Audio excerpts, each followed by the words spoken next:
از وقت رفتی زندگیم با درد و غم شد. روز و شبم به مثل گور تاریک و تنگ شد. آخر با گناهی تو بود جداگیم مان. پیش همه دلم همیشه متهم شد. از رفتنت من روز و شب آرام ندارم. شبها تا روز از دردیش من خواب ندارم. میخوام فراموشت کنم اما نمیشه. دیگر من با این تنهایی طاقت ندارم. به تو طاقت ندارم. شبها من انتظارم. به تو این خانه زندان است. چشمانم گریان است. به تو من خارم.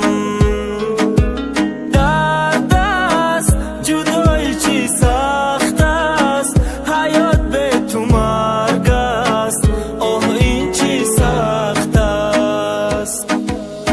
تو چی خطا نیستی کار دقی مکنی. چی خطا نیستی خطا خوشی مرد دیگه کنی. وقتی آیله داری وجدان دزابت نداد بالشتی تگی سرطان بوی ما بکت نخواد. در جای خوابی الانی مخوابانی دیگه مرده. تو چی خطا نیستی به ناموسی ما بازی کرده. تو ناموسی ما بدی تو رکشم یا خدمه بغیری مرد دیگه چیزه نیست عقلشی ما.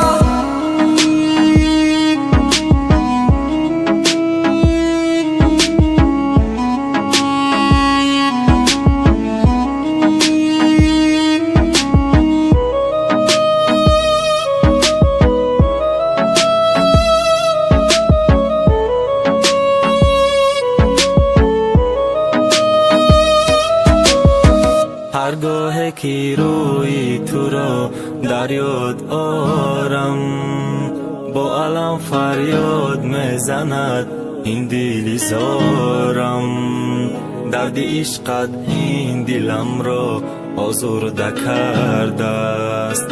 تا کی با این دردهای تو طاقت بیارم. هر شب فقط با فکر تو چشمم را پوشم.